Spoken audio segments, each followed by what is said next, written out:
Hello and welcome to another Cliff Reviews Art House.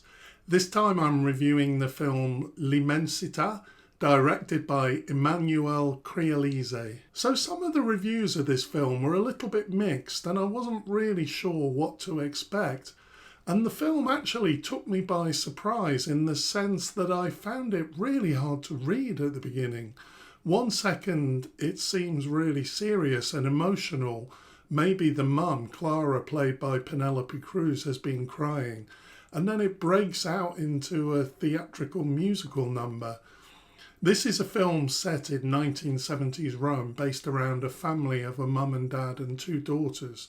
The older daughter, who apparently is supposed to be 12, but at times seems so much older, wishes to be called Andrew rather than Adriana. Andrew's coming to terms with being trans. It's only afterwards that I confirmed how old Andrew is supposed to be in the film. I really found there was an ambiguity about his age. He does seem to have a maturity around his mum, who's clearly struggling with life. In terms of cinematography, I love the way this film is shot. There's really interesting use of aerial shots. The shot of the mum and Andrew sitting on the steps in Rome is spectacular. And the beautiful colours of Rome in the summer, a very blue sky, saturated colours, always make the images very compelling. And the film is full of 1970s orange. It's just so gorgeous to watch. The mum, Clara, and Andrew, are both struggling. Clara is in an unhappy and abusive marriage. She's trapped and she's reaching a tipping point.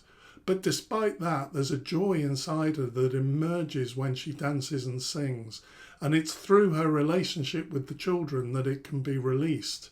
Nevertheless, even though the husband is clearly a nasty piece of work, and there is quite shocking violence, it's Clara who has to be sent away to get well.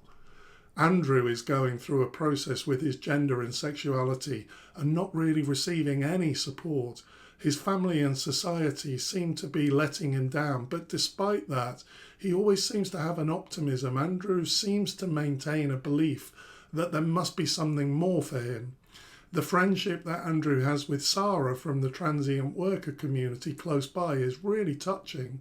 Andrew's warned to keep away from there because they're viewed as dangerous. But there's something magical about going there for Andrew, through the almost fairy tale land of grass and reeds. The community that Sarah is from are seen as outsiders, but in fact she's the most normal person in the film, and this gives Andrew a lot of comfort where he can really be himself. There's a tension in whether Sarah will find out that Andrew is biologically born a girl, and whether there'll be any sexual contact between them. I thought that this was all really well done.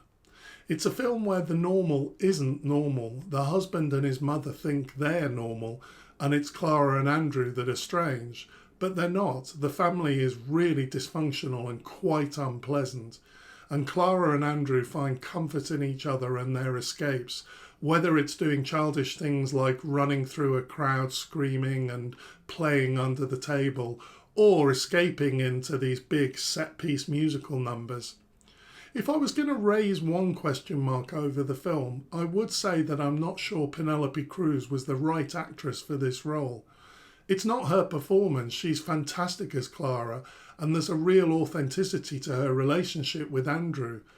But she's just such a big A-list actress, and I wondered whether the part would have been better played with someone unknown.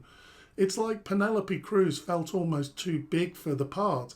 I never quite stopped thinking that this is the great actress Penelope Cruz acting really well, and I really like her. This works fine in an Almodovar film where the films often seem to be constructed around her, but I think this part was much more nuanced and subtle. There again, this film is about people feeling out of place, not quite belonging in the situation that they're in. Perhaps it's exactly the point in casting such an iconic actress for this role. The out-of-placeness perhaps fits perfectly with the theme of the film. Overall, I think this is a film that's beautiful to look at. It's engaging and the themes are touching. Highly recommended. Thanks for watching. See you next time.